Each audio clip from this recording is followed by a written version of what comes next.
मित्रांनो, जरा विचार करा. एका माणसाने आपलं संपूर्ण आयुष्य, आपला प्रत्येक श्वास, आपल्या घामाचा प्रत्येक थेंब आपल्या 3 मुलांसाठी समर्पित केला आणि एक दिवस त्याच 3 मुलांनी त्याला एका पांढऱ्या इनोवा गाडीत कोंबले आणि शहरापासून 40 किलोमीटर दूर असलेल्या एका वृद्धाश्रमाच्या गेटवर उतरले. त्यांना उतरवत असताना थोरला मुलगा म्हणाला, बाबूजी, हा फक्त 2 महिन्यांचा प्रश्न आहे आणि ते 2 महिने कधी आलेच नाहीत. पण मित्रांनो, गोष्ट इथेच संपत नाही. गोष्ट इथून सुरू होते, कारण तो म्हातारा माणूस, त्या माणसाची पत्नी, जिचे 7 महिन्यांपूर्वी निधन झाले होते, तिने मरण्यापूर्वी काहीतरी केले होते. तिने एक लिफाफा मागे ठेवला होता, जो ते फक्त एका चावीने उघडता येत होते. आणि ती चावी म्हणजे तिच्या नवऱ्याचे वृद्धाश्रमात येणे. ज्या दिवशी त्या वृद्धाने त्या वृद्धाश्रमाच्या दारावर पाऊल ठेवले, त्या दिवशी ते पाकिट उघडले जाणार होते. आणि जेव्हा ते उघडले गेले, तेव्हा केवळ जमीनच नव्हे, तर त्या 3 मुलांच्या आणि 3 सुनांच्या पायाखालचे आकाश जमीनच कोसळले. ते आतून हादरले होते. त्या मृत आईने काय लिहिले होते, तिने असे काय केले होते की त्या सुना त्यांच्या म्हाताऱ्या सासऱ्यांच्या आलिशान वाड्यात येऊन बसल्या होत्या. ते आतून हादरले होते. त्या मृत आईने काय लिहिले होते, तिने असे काय केले होते, त्या सुना त्यांच्या म्हाताऱ्या सासऱ्यांच्या आलिशान वाड्यात येऊन बसल्या होत्या. ती त्याला ओझं म्हणायची, जेव्हा त्याच हवेलीच्या चाव्या तिच्या हातातून हिसकावून घेतल्या गेल्या. शहराच्या सर्वात उच्च भूभागात एका रुंद रस्त्यावर एक 3 मजली पांढरा वाडा उभा होता. एक पितळी दरवाजा, सावित्री निवास. लोक नेहमी विचारायचे, साहेब, या वाड्याला तुमचे नाव न देता तुमच्या पत्नीचे नाव का दिले आहे? आणि महेंद्रनाथजी हसून म्हणायचे, कारण हा महाल माझ्या कमाईने नव्हे, तर तिच्या विश्वासाने बांधला आहे. महेंद्रनाथ 68 वर्षांचे, किंचित वाकलेले केस, पूर्णपणे पांढरे, डोळ्यांवर जाड भिंगाचा चष्मा आणि चेहरा. पण तो थकवा पैशांमुळे नाही, तर प्रियजनांमुळे येतो. 7 महिन्यांपूर्वीपर्यंत हा वाडा हसत असे, कारण त्यात सावित्री देवींचा आवाज घुमत असे. सावित्री देवी, मित्रांनो, तिच्याबद्दल सांगितल्याशिवाय ही गोष्ट अपूर्ण राहील, कारण तीच या कथेची खरी नायिका आहे. ती स्त्री जी मृत होती, तरी ती आपल्या पतीसाठी लढत होती. ही 45 वर्षापूर्वीची गोष्ट आहे. त्यावेळी महेंद्रनाथ एका लहान शाळेत कारकून होते. त्यांचा पगार इतका कमी होता की ते भाड्याचे खोलीचे घर, एक तुटलेली सायकल आणि कपड्यांचे 2 संच एवढेच त्यांच्याकडे होते. तिच्याकडे संपत्ती होती आणि सावित्री शहरातील सर्वात प्रतिष्ठित सोनाराची एकुलती एक मुलगी होती. ती सोन्याच्या सानिध्यात वाढली होती. तिच्या एका बांगडीची किंमत महेंद्रनाथांच्या पैशांइतकी होती. ती रक्कम वर्षभराच्या पगारा एवढी होती. त्यांची पहिली भेट ही विचित्र होती. सावित्री तिच्या मैत्रिणींसोबत बक्षिसे वाटायला त्याच शाळेत आली होती. पाऊस पडत होता. सर्वजण शाळेच्या वरांड्यात उभे होते आणि सावित्रीची छत्री तुटली. त्याच वेळी एक बारीक मुलगा आपली तुटलेली छत्री घेऊन पुढे आला आणि हळूच तिच्या डोक्यावर ठेवली. तो स्वतः पूर्णपणे भिजला, पण मुलीवर एक थेंबही पडू दिला नाही. सावित्रीने विचारले, तुम्ही भिजत आहात का? महेंद्रनाथ सहजपणे म्हणाले, मी हे रोजचेच करतो. तुम्ही पाहुणे आहात. बस. त्या एकाच उत्तरात सावित्रीला तिचं संपूर्ण आयुष्य दिसलं. जेव्हा तिने हे तिच्या कुटुंबाला सांगितलं, तेव्हा एकच वादळ उठलं. वडील म्हणाले, एक कारकून, त्याच्याकडे खायला काही नसेल तर तो तुला काय देणार? सावित्रीने मान झुकवून पण दगडासारख्या कणखर आवाजात म्हटले, बाबूजी, जे स्वतः ओले होऊन दुसऱ्याला वाचवू शकतात, ते आयुष्यभर छतासारखे उभे राहतील. कुटुंबाने संबंध तोडले. सावित्री घर सोडून गेली, हातात फक्त 2 सोन्याच्या बांगड्या घालून. ती त्या एका खोलीच्या भाड्याच्या घरात परतली. लग्नाच्या रात्री, मित्रांनो, तिथे बँड नव्हता, संगीत नव्हते, पाहुणेही नव्हते. फक्त एक मंदिर होते, एक पुजारी, 2 साक्षीदार आणि एक दिवा. त्या रात्री महेंद्रनाथ थरथरत्या हाताने म्हणाले होते, सावित्री, माझ्याकडे तुला द्यायला काहीच नाही. आणि सावित्री हसून त्यांच्या हातावर हात ठेवत ती म्हणाली, तू स्वतःला समर्पित केले आहेस, नाही का? बाकीचे आपण मिळून सांभाळून घेऊ. दुसऱ्या दिवशी सकाळी तिने आपल्या दोन्ही बांगड्या काढून त्याच्यासमोर ठेवल्या. ती म्हणाली, या विकून स्वतःचा व्यवसाय सुरू कर. नोकरीने पोट भरतं, स्वप्नांनी नाही. महेंद्रनाथ रडू लागले. तो म्हणाला, ही तुझी शेवटची आठवण आहे. सावित्री म्हणाली, आठवण सोन्याची नसते, ती त्या दिवसाची आठवण असते, जेव्हा कोणीतरी तुझ्यासाठी काहीतरी ठेवून गेले होते. आणि मित्रांनो, त्या 2 बांगड्यांपासून सुरू झालेला एक छोटासा व्यवसाय 25 वर्षात एका कारखान्यात बदलला. एक छोटी खोली, 3 मजली उंच सावित्री निवास ते झाले होते. पण संपूर्ण प्रवासात एक गोष्ट तशीच राहिली. दर रात्री किती थकलेले असले तरी महेंद्रनाथची गच्चीवर 2 खुर्च्या मांडायचे, 2 कप चहा बनवायचे आणि ते सावित्री सोबत बसून आकाशाकडे पाहत असत. सावित्री हसून म्हणायची, म्हातारपणीही असंच चालू राहील का? आणि महेंद्रनाथ म्हणायचे, पुढच्या जन्मातही फक्त तू आणि मी. त्यांना नीरज, समीर आणि अंकित असे 3 मुले होते. त्याला जे कधीच मिळाले नव्हते ते त्यांनी त्या तिघांनाही दिले. नीरजला शाळेसाठी सायकल हवी होती, बाबूजींनी त्यांचे घड्याळ विकले. समीरला अभियांत्रिकी महाविद्यालयात प्रवेश हवा होता, त्यासाठी बाबूजींनी त्यांच्या कारखान्याचा काही भाग गहाण ठेवला. अंकितला बाईक हवी होती, बाबूजींनी त्यांचा विमा रद्द केला होता. आणि सावित्री देवी नेहमी म्हणायच्या, साहेब इतका अपव्यय करू नका, मुलांना भुकेची चव कळायला हवी, नाहीतर मोठ्यांना त्रास होईल. महेंद्रनाथ हसून म्हणायचे, अहो ही आपली मुलं आहेत, म्हातारपणी ती आपली काळजी घेतील. सावित्री गप्प व्हायची, पण तिची तिच्या डोळ्यात एक स्पष्ट छाया तरंगत असे. आईचं हृदय, वडिलांच्या प्रेमानं जे अंधुक होतं ते आधीच ओळखतं. मग काळ लोटला. 3 मुले लग्न पार पडली. थोरली सून रुचिका होती, जी स्पष्ट वक्ती, हुशार आणि पारखी होती. मधली मुलगी तणू होती, जी कमी ती बोलायची पण खोटं सुचवण्यात पटाईत होती.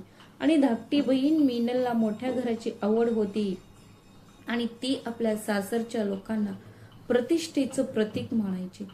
पहिल्या 2-3 वर्षभर सर्व काही सुरळीत चालले होते.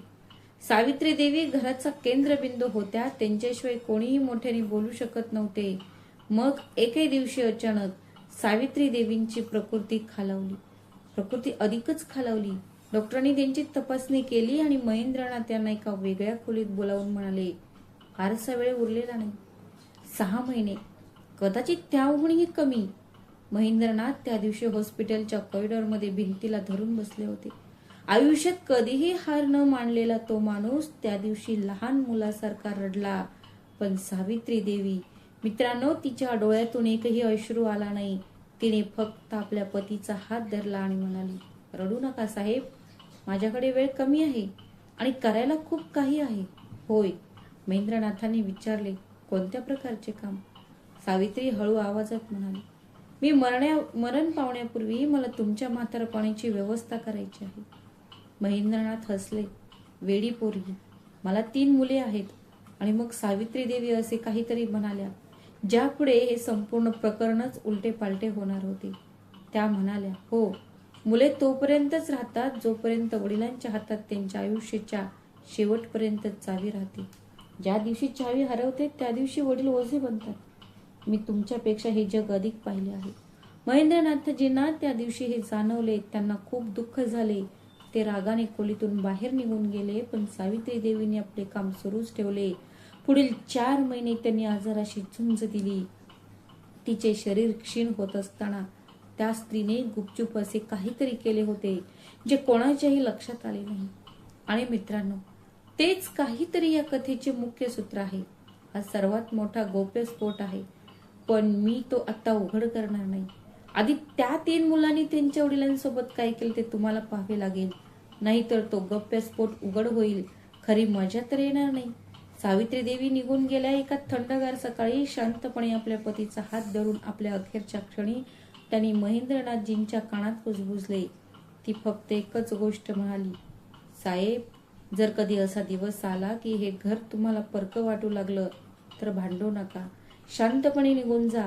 बाकीचं मी बघेन, मी करीन. त्यावेळी महेंद्रनाथांना त्याचा अर्थ कळला नाही. श्राद्ध संपले होते. 13वा दिवस साजरा झाला. नातेवाईक निघून गेले आणि बरोबर 22 दिवसांनी वारेची दिशा बदलली. पहिला बदल छोटासा होता, अगदीच छोटासा. गच्चीवरील 2 खुर्च्या काढण्यात आल्या. रुचिका म्हणाली, बाबूजी तिथे धूळ साचते आणि आता तिथे आम्ही मुलांसाठी खेळण्याची जागा तयार करत आहोत. महेंद्रनाथ गप्प राहिले. त्या रात्री ते एकटेच गच्चीवर गेले. रिकाम्या जमिनीकडे पाहिले आणि परत आले. मग आणखी एक बदल झाला. त्याच्या खोलीत नेहमी आणला जाणारा सकाळचा चहा येणे बंद झाले. त्याला स्वतःच स्वयंपाकघरात जावे लागत असे आणि जेव्हा ते तसे करायचे तेव्हा तिन्ही सुना शांत व्हायच्या. जणू कोणीतरी बाहेरचा माणूस आत आला होता. मग तिसरा बदल झाला जेवणाचे टेबल. एके संध्याकाळी महेंद्रनाथजी जेवायला बसले आणि त्यांच्या लक्षात आले की त्यांची खुर्ची जिथे होती तिथे नव्हती. ती तिथे 35 वर्षांपासून होती. मीनल शांतपणे म्हणाली, बाबूजी तुम्हाला जिन्यात चढायला त्रास होतो म्हणून आम्ही तुमचे जेवण खालच्या खोलीत करतो. ते पाठवण्याची व्यवस्था करण्यात आली आहे. महेंद्रनाथांनी आपल्या 3 मुलांकडे पाहिले. नीरज मोबाईल फोन पाहत होता. समीर पाणी पित होता. अंकितने आपली नजर खाली झुकवली. शांतता. मित्रांनो, या जगात सर्वात जास्त दुःख देणारी गोष्ट म्हणजे सुनेचे टोमणे नव्हेत. सर्वात जास्त दुःख तेव्हा होतं जेव्हा तुमचं स्वतःचं रक्ताचं नातं तुमच्या डोळ्यासमोर बसून गप्प राहतं. आम्ही लगेच परत येऊ ते मौन कोणत्याही अपमानापेक्षा अधिक प्रभावी असते. त्या रात्री महेंद्रनाथ आपल्या खोलीत गेले. सावित्रीचा फोटो उचलला आणि बराच वेळ एकट्याकडे एकटक पाहत राहिले. मग ते हळू आवाजात म्हणाले, तुमचं बरोबर होतं. तेव्हा मला ते कळलं नाही. हळूहळू व्यवसायात बदल झाला.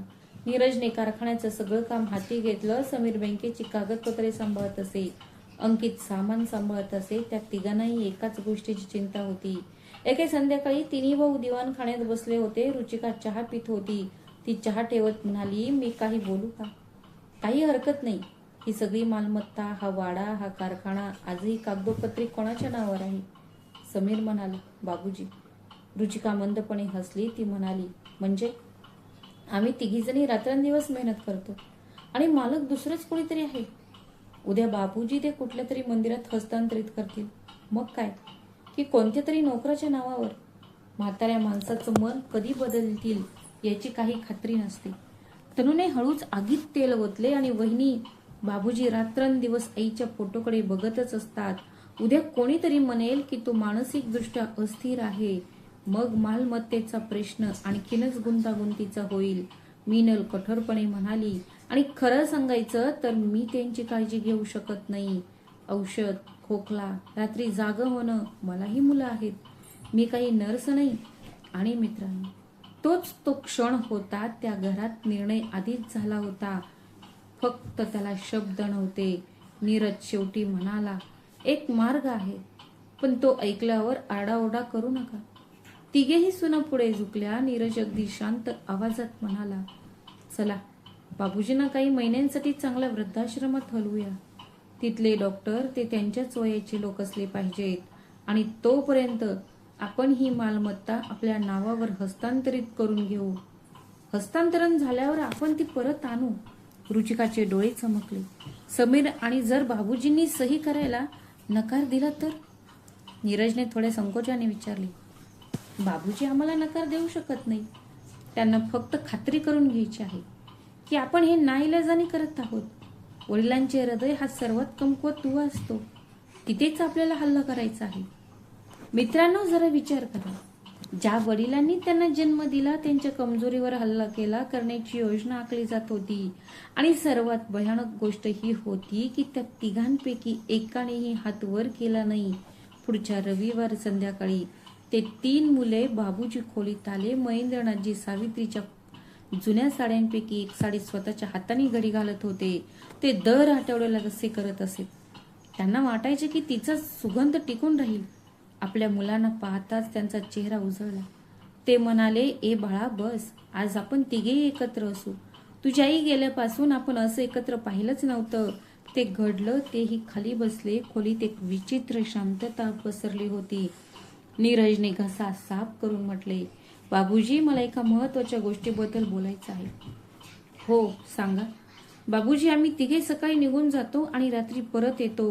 सुना मुलांमध्ये व्यस्त असतात. त्या तुमच्या औषधांची, जेवणाची आणि देखभालीची व्यवस्थित काळजी घेतात.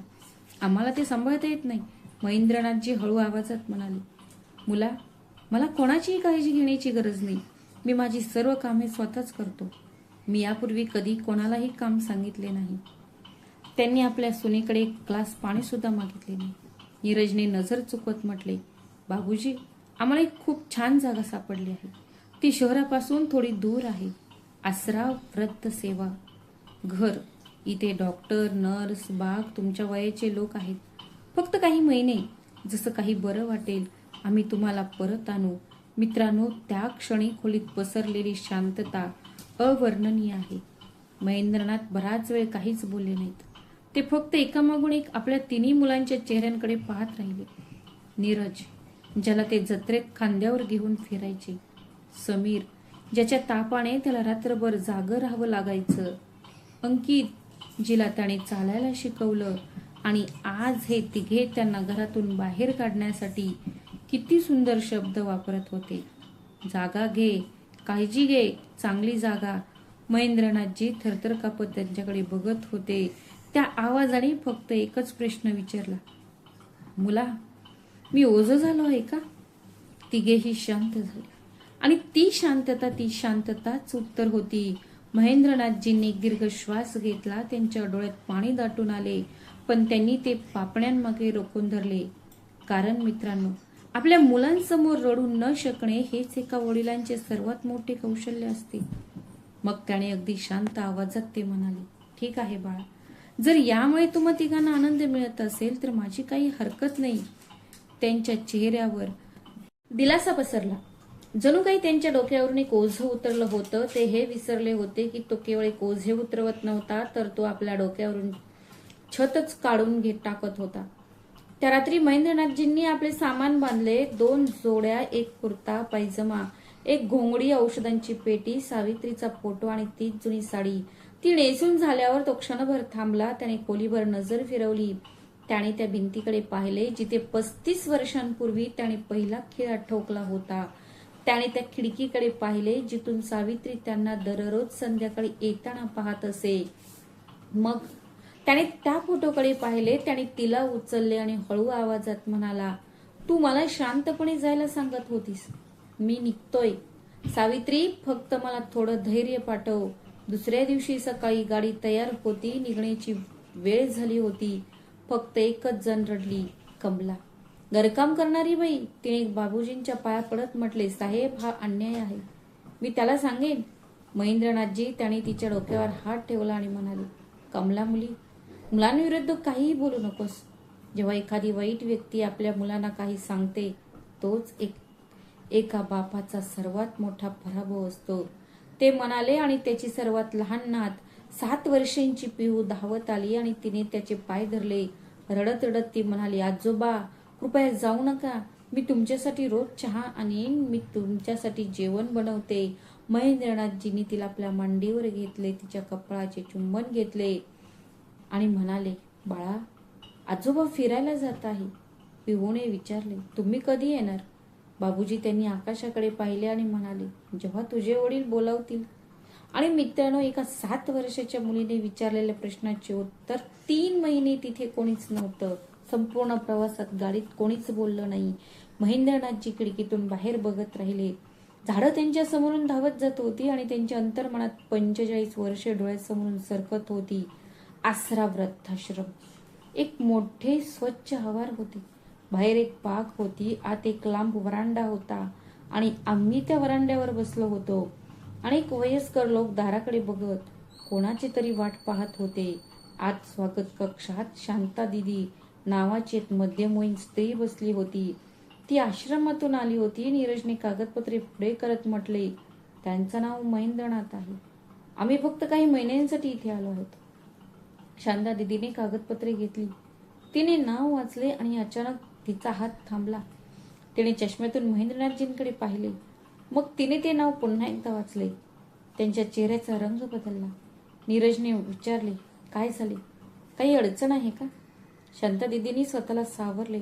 अगदी शांत आवाजात त्या म्हणाल्या, नाही, काही अडचण नाही. फक्त हे नाव ओळखीचं वाटते. मग तिने काळजीपूर्वक विचारले, तुमच्या आईचं नाव सावित्री देवी होतं? नीरज दचकला. तो म्हणाला, हो. तुम्हाला कसं माहीत? शांता दिदी क्षणभर शांत राहिला. ती सहजच म्हणाली, जुन्या दात्यांच्या यादीत मी तुमचं नाव पाहिलं असणार. मित्रांनो, त्या क्षणी तिन्ही मुलांनी हे उत्तर सहजपणे घेतलं. पण खरं तर त्या एकाच प्रश्नात या कथेचा संपूर्ण शेवट दडलेला होता. कागदपत्रांची पूर्तता झाली होती. महेंद्रनाथजींना खोली क्रमांक 7 दाखवण्यात आला. ते बाहेर पडत होते. महेंद्रनाथांनी नीरजचा हात धरला. त्यांचे हात थरथरत होते. त्यांना कदाचित म्हणायचे होते, बाळा, मला इथे सोडून जाऊ नकोस. मला एकटेपणाची भीती वाटते. हो, पण ते फक्त म्हणाले, तुम्ही आपापसात भांडू नका.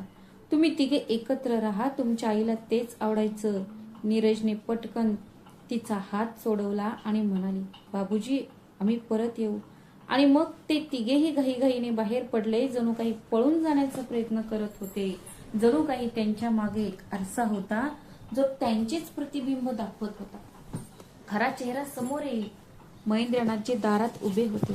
गाडी बाहेर निघाली. धुळीचे लोट उडाले आणि मग शांतता. ती तिथेच दाराच्या पायरीवर बसली. मग त्यांनी तब्बल 2 दिवस रोखून धरलेले अश्रूंचा पूर लोटला. 3 लहान मुलांचा बाप त्या दिवशी पूर्णपणे पोरका झाला. आश्रमातील 1 दिवस. मित्रांनो, दिवस खूप हळूहळू जातात. महेंद्रनाथजी रोज सकाळी 4 वाजता उठायचे. अंघोळ करायचे, पांढरा कुर्ता घालायचे, केस नीट करायचे आणि गेट जवळच्या बाकावर बसायचे. का? कारण प्रत्येक वडिलांच्या मनात एक मूर्ख आशा असते, कदाचित ते आज येतील. पहिला आठवडा कोणीच आले नाही. पहिला महिना त्याने 2दा फोन केला. बाबूजी, तुम्ही ठीक आहात का? हो, ते कामात व्यस्त आहेत. दुसरा महिना फोन बंद. तिसरा महिना काहीच नाही. तिथले इतर वयस्कर लोक कोणीतरी म्हणायचं, भाऊ, आता बाकावरून उठा. हे करून आम्ही सगळे दमलो आहोत. महेंद्रनाथजी हसून म्हणायचे, आज नाही आलात तर काय झालं, उद्या यालच. पण हळूहळू त्याच्या शरीराची अवस्था खालावू लागली. ते कमी खाऊ लागले, कमी झोपू लागले. डॉक्टरांनी त्यांची तपासणी करून सांगितले, त्यांच्या शरीरात कोणताही आजार नाही. त्यांचं मन आजारी आहे आणि मनावरचं औषध सहज मिळत नाही. आणि या संपूर्ण काळात एक व्यक्ती शांतपणे त्याच्यावर नजर ठेवून होती, शांता दिदी. ती रोज त्याच्याकडे यायची. ती त्याच्याशी बोलायची. ती स्वतः त्याला त्याची औषधे द्यायची. एके दिवशी महेंद्रनाथजींनी विचारले, दीदी, तुम्ही माझी इतकी चांगली काळजी का घेता? इथे इतर लोकही आहेत. शांता दिदी त्यांचे डोळे पाण्याने भरले. ते सहज म्हणाले, बाबूजी, काही कर्ज अशी असतात की ती फेडण्याची संधी देव स्वतः पाठवतो. महेंद्रनाथजींना काही कळले नाही. दरम्यान सावित्री निवासस्थानी उत्सवाचे वातावरण होते. तिन्ही सुनांनी घराची विभागणी करायला सुरुवात केली. आधी खोल्या, मग स्वयंपाकघर, त्यानंतर मधल्या दिवाणखान्यात भिंत बांधण्याची चर्चा सुरू झाली. तसं वाटत होतं, पण मित्रांनो, इथे काहीतरी विचित्र घडलं. ज्या दिवसापासून बाबूजींनी घर सोडलं त्या दिवसाची कुटुंबाची समृद्धी जणू काही कडू झाली होती. फॅक्टरीची सर्वात मोठी ऑर्डर रद्द झाली. एक मशीन जळालं, बँकेचा एक हप्ता चुकला आणि ते तिन्ही भाऊ रोज भांडू लागले. मग 3ऱ्या महिन्याच्या शेवटी असं काहीतरी घडलं ज्यामुळे सगळं काही उद्ध्वस्त होणार होतं. नीरजला बँकेकडून एक नोटीस मिळाली. फॅक्टरी कर्जाची पुनर्रचना करणे आवश्यक होते आणि त्यासाठी हवेली व फॅक्टरी या दोन्हींच्या मालमत्तेच्या कागदपत्रांची गरज होती. मालकाची सही आवश्यक होती, म्हणजे बाबूजींची सही. नीरजने वकील जगमोहन दीक्षित यांना फोन केला. हे तेच वकील होते जे गेल्या 30 वर्षांपासून काम करत होते. ते अनेक वर्षांपासून घरातील सर्व व्यवहार सांभाळत होता. नीरज म्हणाला, काका, कृपया बदलीची कागदपत्रे तयार ठेवा. मी त्यावर बाबूजींच्या सह्या घेतो. वकील काहीतरी म्हणाले. तो क्षणभर शांत राहिला. मग तो म्हणाला, बाळा, मला तुझ्याशी एका महत्वाच्या विषयावर बोलायचं आहे. ऑफिसमध्ये ये. तिन्ही भावांनी यायला हवं आणि हो, तुझ्या बायकांना घेऊन ये. नीरजने आश्चर्याने विचारले, का? काका, काय झालं? वकिलाचा आवाज जड झाला. तो म्हणाला, जी गोष्ट मी 3 महिन्यांपासून रोखून धरली होती, आता ती थांबवण्याची शक्ती माझ्या हातात आहे. नाही, तुमच्या आईचा आदेश आहे. फोन ठेवला गेला आणि मित्रांनो, तिथूनच त्या वादळाची सुरुवात झाली ज्याने संपूर्ण कुटुंबाला मुळापासून हादरवून टाकले. दुसऱ्या दिवशी सकाळी 11 वाजता वकील दीक्षित यांचे कार्यालय. तिन्ही भाऊ आणि तिन्ही सुना सर्वजण बसले होते. खोलीत एक विचित्र अस्वस्थता पसरली होती. वकिलाने आपला कपाट उघडला. एक तपकिरी रंगाचा त्याने एक सीलबंद रंगीत लिफाफा बाहेर काढला. त्यावर मेणाचा शिक्का होता आणि त्यावर एका स्त्रीचे अक्षर होते. वकिलाने आपला चष्मा नीट केला आणि ही ओळ वाचा. ज्या दिवशी माझी मुले माझ्या पतीला त्यांच्या घरातून हाकलून देतील आणि वृद्धाश्रमात सोडून देतील, त्याच दिवशी हे पाकिट उघडले पाहिजे, यापूर्वी नाही. जर असा दिवस कधीच आला नाही तर तो माझ्या सोबतच जळून जाऊ. खोलीत शांतता पसरली. रुचिकाच्या हातातून पाण्याचा ग्लास जवळजवळ खालीच पडला होता. मिनल तिचा चेहरा फिका पडला. समीर थरथरत्या आवाजात म्हणाला, काका, आईने हे कधी लिहिलं? वकील म्हणाले, तिच्या मृत्यूच्या 21 दिवस आधी. पहिलं म्हणजे त्या दिवशी ती चालू सुद्धा शकत नव्हती. ती 2 जणांच्या मदतीने माझ्या ऑफिसमध्ये आली आणि 3 तास बसून तिने प्रत्येक कागदपत्र स्वतःच पूर्ण केलं. मग ती अगदी थंडपणे म्हणाली, त्याने 3 भावांकडे पाहिले आणि म्हणाले, ताई, तुम्ही तुमच्या मुलांवर अन्याय करत आहात. हे कधीही होणार नाही. आणि ती काय म्हणाली हे तुम्हाला माहित आहे का? सगळे शांत होते. वकिलाचा आवाज दाटून आला. तो म्हणाला, ती म्हणाली, दीक्षितजी, मी एक आई आहे. मी माझ्या मुलांचा द्वेष करत नाही. मी त्याला ओळखते. देवाने हे पाकिट कधीही उघडू नये. पण जर ते उघडलेच तर तुम्हाला कळेल की माझी भीती सार्थ होती. आणि मग त्याने सील तोडले. तिथे 3 गोष्टी होत्या. एक पत्र, एक मृत्यूपत्र आणि एक जुना कागद, जो सर्वात मोठा धक्कादायक खुलासा होता. वकिलाने पहिले पत्र उचलले आणि वाचायला सुरुवात केली. माझी 3 मुले, नीरज, समीर, अंकित. जर हे तुम्ही हे पत्र वाचत असाल तर याचा अर्थ असा की तुम्ही माझ्या शेवटच्या श्वासापर्यंत कधीही करू नये अशी माझी इच्छा होती. तुम्ही केले आहे. तू तसं करणार नाहीस. तू तुझ्या वडिलांना घरातून हाकलून दिलंस. बाळा, मी तुझा छळ करणार नाही.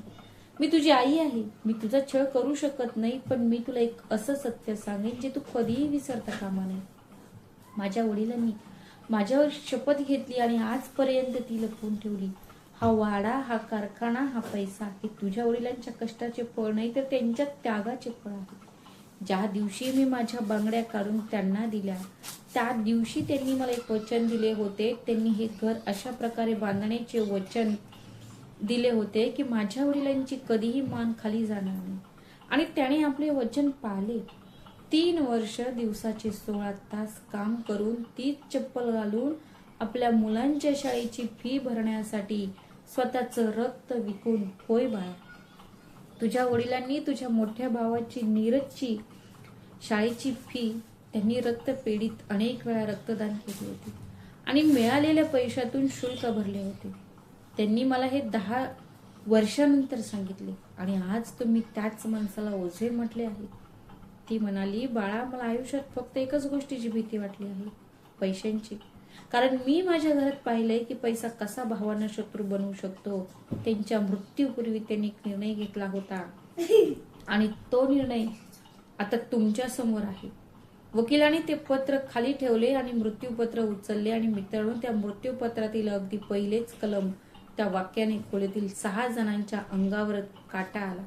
वकिलाने ते वाचून दाखवले. मी सावित्री देवी शुद्धीवर असताना याद्वारे इच्छापत्र करते की सावित्री निवास ही हवेली, कारखान्यातील 70% हिस्सा आणि माझ्या नावावरील सर्व बँक खाती आयुष्यभर माझे पती महेंद्रनाथ यांच्या एकट्याच्याच मालकीचे राहतील. माझ्या पतीने त्यांच्या स्वतःच्या घरात मुलांच्या सानिध्यात अखेरचा श्वास घेतल्यावरच माझ्या 3 मुलांना या मालमत्तेतील त्यांचा वाटा मिळेल. आणि जर कधी कधी असे घडायचे की माझ्या पतीला त्यांच्याच घरातून हाकलून एखाद्या वृद्धाश्रमात, धर्मशाळेत किंवा बाहेरच्या संस्थेत पाठवले आणि मग त्याच दिवशी माझ्या 3 मुलांनाही त्याच ठिकाणी पाठवले जाईल, मालमत्तेवरील सर्व हक्क आपोआप संपुष्टात येतील. संपूर्ण मालमत्ता सावित्री देवी सेवा ट्रस्टकडे हस्तांतरित केली जाईल, ज्याचे आजीवन अध्यक्ष माझे पती असतील, महेंद्रनाथ. रुचिका किंचाळली. समीर उठून उभा राहिला आणि धडपडत उठून खाली बसला. अंकितने डोक्याला हात लावला आणि नीरज स्तब्ध उभा राहिला. तनुने थरथरत्या आवाजात विचारले, हे काय आहे? हा ट्रस्ट कोणता ट्रस्ट? आणि मग मित्रांनो, वकिलाने 3रा कागद उचलला आणि तो जे म्हणाला, खोलीत भयान शांतता पसरली. वकील म्हणाले, सावित्री देवी सेवा ट्रस्टला 16 वर्ष झाली आहेत. तुमच्या आईने त्याची गुपचूप स्थापना केली. ती कोणालाही न सांगता कारखान्याच्या नफ्यातील काही भाग दरवर्षी या ट्रस्टला देत असे. हा ट्रस्ट शहरापासून 40 किलोमीटर अंतरावर असलेल्या एका संस्थेला निधी पुरवतो. खूप दूर. त्याने कागद टेबलावर ठेवला आणि म्हणाला, त्या संस्थेचे नाव आश्रम वृद्ध सेवा सदन आहे. मित्रांनो, 1 मिनिट थांबा, एक दीर्घ श्वास घ्या. वृद्धाश्रम 1939 मध्ये त्या 3 मुलांनी आपल्या वडिलांना ओझे समजून सोडून दिले होते. ते वृद्धाश्रम त्यांच्या आईने बांधले होते. ते त्याच घरातून मिळणाऱ्या पैशातून चालवले जात होते आणि त्याचे खरे कागदोपत्री कायदेशीररित्या मालक तोच म्हातारा माणूस होता ज्याला त्याने तिथे सोडले होते. त्यांनी आपल्या वडिलांना कोणाच्याही दयेवर सोडले नव्हते. त्यांनी आपल्या वडिलांना त्यांच्या जमिनीवर सोडून दिले होते आणि त्यांना भिकारी समजत होते. नीरजच्या तोंडून फक्त एकच तुटक शब्द बाहेर पडला, शांता दीदी. वकिलाने होकारार्थी मान हलवली. तो म्हणाला, हो, शांता त्याच आश्रमाची प्रमुख आहे आणि तुमच्या आईची सर्वात विश्वासू व्यक्ती. 17 वर्षांपूर्वी जेव्हा तिच्या नवऱ्याचे निधन झाले आणि तिच्या सासरच्यांनी तिला घराबाहेर काढले, तेव्हा तुमच्या आईने तिला आधार दिला. सावित्री देवीने तिच्याकडून एक वचन घेतले होते, जर माझे पती कधी या दाराशी आले तर त्यांना हे घर त्यांचे आहे असे सांगू नका. फक्त मुलाप्रमाणे त्यांची काळजी घ्या. आणि वकिलाच्या डोळ्यातून अश्रू दाटून आले. ते डसाडसा रडले. तो म्हणाला, गेल्या 3 महिन्यांपासून ती मुलगी तुझ्या वडिलांचे पाय चोळत आहे आणि स्वतःच्या हाताने त्यांना भरवत आहे आणि तुझ्या वडिलांना अजूनही याची कल्पना नाही. ज्या आश्रमात तो असह्य पडून आहे त्याची प्रत्येक वीट त्याच्या स्वतःच्या पत्नीने त्याच्यासाठी रचली होती. मिनलला रडू कोसळले. रुचिका जी सर्वात वेगवान होती ती बोलायची, पण आज तिच्या तोंडून एक शब्दही निघाला नाही. अंकित जमिनीवर बसला आणि लहान मुलासारखा रडू लागला. मी काय केलं? नीरजने थरथरत्या हाताने वकिलाचा हात धरला आणि विनवणी केली, काका, कृपया काहीतरी मार्ग काढा, काहीतरी करा. आम्हाला बाबूजींना आत्ताच्या आत्ता बाहेर काढायचं आहे. आणि मग वकील काय म्हणाले, मुला, मृत्यूपत्र त्याच दिवशी अंमलात आले ज्या दिवशी तुम्ही त्यांना त्या गेटच्या आत सोडून गेलात. आता तुम्ही त्यांना परत आणा किंवा नका आणू, कायदेशीररित्या तुमच्याकडे काहीही उरलेलं नाही. पण तुमची आई मृत्यूपत्राच्या शेवटी अजून एक ओळ आहे. सगळ्यांनी मान वर केली. वकिलांनी ती वाचून दाखवली. माझ्या मुलांसाठी फक्त एकच गोष्ट मागे राहील, त्यांच्या वडिलांचं मन. जर त्यांना ते जिंकता आलं तर तो सगळं काही जिंकेल आणि जर त्याने तेही गमावलं तर जगातील कोणतंही न्यायालय त्याला काही मिळवून देऊ शकणार नाही. त्या दिवशी दुपारी 3 वाजता ते 3 भाऊ आणि त्यांच्या 3 सुना आश्रम वृद्ध सेवा सदनच्या दारापाशी आले. तेच दार, तीच दूर, तीच बाग. पण आज ते लोक ते मालक म्हणून आले नव्हते. आज ते एक भिकारी म्हणून आले होते. आत महेंद्रनाथची वरांड्यात बसले होते. ते खूप अशक्त झाले होते. त्यांचा कुर्ता ढिल्ला पडला होता. त्यांचे हात लोंबत होते, थरथरत होते. त्यांच्या समोर चहाचा एक कप ठेवला होता जो त्यांना धरता येत नव्हता. शांता दीदी ते चमच्याने चहा भरवत होत्या. नीरजने त्यांच्याकडे पाहिले आणि त्यांचे पाय लटपडले.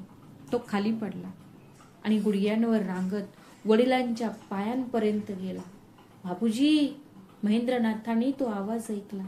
त्यांनी हळूच मान वर केली आणि मित्रांनो, तुम्हाला माहित आहे का त्या म्हाताऱ्याने सर्वात आधी काय केले? थरथरत्या हाताने त्यांनी पटकन आपले केस नीट केले. त्यांनी आपला शर्ट सरळ केला, कारण गेले 3 महिन्यांपासून तो रोज या क्षणाची तयारी करत होता. आपल्या मुलांनी आपल्याला अशा अवस्थेत पाहू नये अशी त्याची इच्छा होती. त्याचे डोळे चमकले. तो म्हणाला, चला, आलास का रे बाळा? मला माहित होतं आज नाही तर उद्या नक्की परत येशील. हे ऐकून 3ही मुले रडू लागली. समीरने त्यांचे पाय धरले. अंकितने त्यांना मिठी मारली. तो धक्का बसला. 3ही सुना दूर उभ्या होत्या. त्यांनी मान झुकवली होती आणि रडत होत्या. नीरज रडत म्हणाला, बाबा, आम्हाला माफ करा. आम्हाला सगळं कळलं आहे. आईचं मृत्यूपत्र, हे आश्रम, सगळं काही. बाबूजी, आम्हाला वाटलं तुम्ही तुमच्याच घरात असह्य आहात. महेंद्रनाथजींना धक्का बसला. त्यांनी शांता दीदीकडे पाहिलं. शांता दीदी रडली. तिने हात जोडून म्हटले, बापूजी, माझ्या आईने मला शपथ घ्यायला लावली. गेल्या 3 महिन्यांपासून मी रोज रात्री रडत होते या विचाराने की मी तुम्हाला कसं सांगू की तुम्ही इथे पाहुणे नाही आहात, तुम्ही इथलेच आहात, तेच गुरु आहेत. महेंद्रनाथजी क्षणभर स्तब्ध बसले. मग त्यांनी आकाशाकडे पाहिले. त्यांच्या डोळ्यातून अश्रू वाहू लागले. ते हळू आवाजात म्हणाले, सावित्री, तू मेल्यानंतरही माझा हात सोडला नाहीस. मित्रांनो, जरा कल्पना करा, एका स्त्रीचा 7 महिन्यांपूर्वी मृत्यू झाला होता. तिच्या शरीराची राख झाली होती, पण तिचं प्रेम अजूनही तिच्या नवऱ्याच्या डोक्यावर छत्रीसारखं उभं होतं. अगदी तसंच जसं 45 वर्षांपूर्वी तिने पावसात एक तुटलेली छत्री धरली होती. मी ते माझ्या डोळ्यांनी पाहिलं. मित्रांनो, हेच खरं प्रेम आहे. ते एकत्र राहण्याबद्दल नाही, तर दूर गेल्यानंतरही एकमेकांचं रक्षण करण्याबद्दल आहे. पण मित्रांनो, या गोष्टीतली सर्वात महत्वाची गोष्ट आहे, सर्वात सुंदर भाग तर अजून यायचा आहे. तुम्हाला वाटत असेल की महेंद्रनाथजी आता आपल्या मुलांना शाप देतील, ते दार बंद करून म्हणतील आता निघून जा.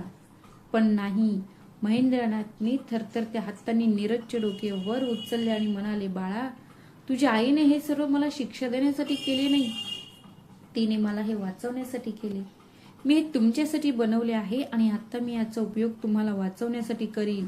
त्या तिघांनाही डोके वर केले. महेंद्रनाथ म्हणाले, मी या ट्रस्टचा अध्यक्ष आहे आणि मी आज एक निर्णय जाहीर करणार आहे. हवेली आणि कारखाना ट्रस्टकडेच राहतील. मी ते कोणालाही देणार नाही, अगदी तुम्हालाही नाही. कारण ज्या संपत्तीने माझ्या मुलांना आंधळे केले होते, ती संपत्ती आता तुझ्या हातात राहणार नाही. रुचिकाने मान झुकवली, पण बाबूजींचा आवाज नरम झाला. कारखाना चालवण्यासाठी मला 3 प्रामाणिक माणसे हवी आहेत. आपल्याला माणसांची गरज आहे आणि मला माहित आहे की हे काम माझ्या मुलांपेक्षा चांगले कोणीही करू शकत नाही. तुम्ही तिघे यापुढे मालक राहणार नाही, तर ट्रस्टचे कर्मचारी व्हाल. पगार तुम्हाला सन्मानाने जगण्यापुरते मिळेल, अहंकारी बनवण्या इतके नाही. कारखान्याचा सर्व नफा त्यांच्या मुलांनी सोडून दिलेल्या व्रत पालकांवर खर्च केला जाईल. हो.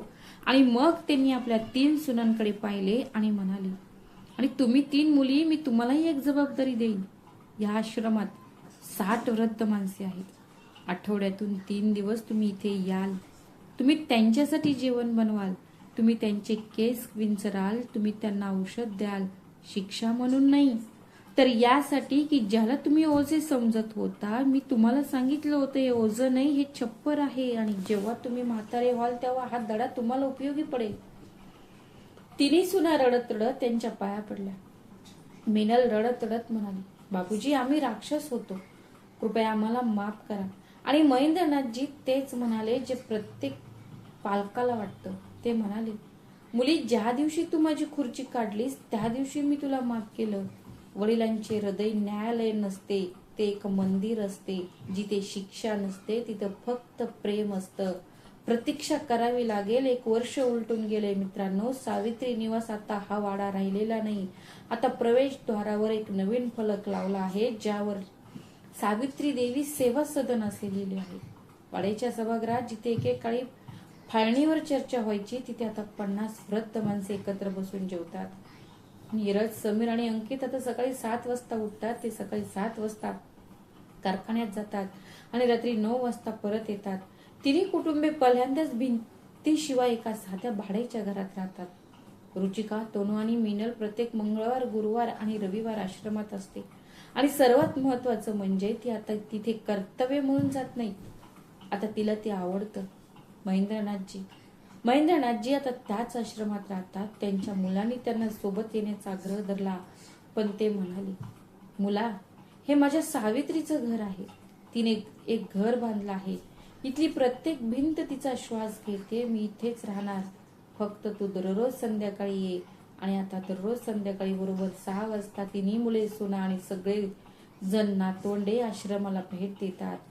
छतावर 2 खुर्च्या आहेत, अगदी पूर्वीच्या सावित्री निवासच्या छतावर असलेल्या खुर्च्यांसारख्याच.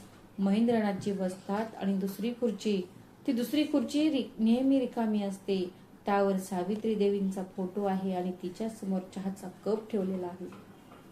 पिहू रोज तिच्या आजोबांसाठी चहा बनवते, हे वचन तिने जाताना दिले होते. आणि महेंद्रनाथजी रोज संध्याकाळी आकाशाकडे पाहून हळूच म्हणतात, सावित्री, तू म्हणाली होतीस की तू हे सांभाळून घेशील. खरंच म्हणाली होतीस. अजून एक गोष्ट, मी पुढच्या जन्मात ही छत्री घेऊन येईन, फक्त भिजत बसू नकोस, मला मान्यता द्या. तर मित्रांनो, ही होती आजची आपली गोष्ट. एका वडिलांची ज्यांनी आपल्या मुलांसाठी स्वतःच्या रक्ताचा सौदा केला आणि त्या बदल्यात त्यांना ओझे ही उपाधी मिळाली. एक आई जी पतीच्या मृत्यूनंतरही त्याच्या पाठीशी खंबीरपणे उभी राहिली आणि 3 मुले ज्यांना हे समजायला 3 महिने लागले की ज्या संपत्तीसाठी ते लढत होते ती त्यांचीच होती. ती संपत्ती म्हणजे त्यांच्या वडिलांच्या त्यागाची राख होती. मित्रांनो, या कथेतील सर्वात मोठा धडा असा आहे की आई वडील म्हणजे अशा वस्तू नाहीत की म्हातारपणी त्यांना कोठडीत फेकून देता येईल. मित्रांनो, तुम्हाला जर ही कथा आवडली असेल तर व्हिडिओला लाईक करा, शेअर करा आणि आमच्या चॅनलला सबस्क्राईब करायला विसरू नका. भेटूया अशाच आणखी एका नवीन कथेत. तोपर्यंत स्वतःची आणि तुमच्या प्रियजनांची काळजी घ्या.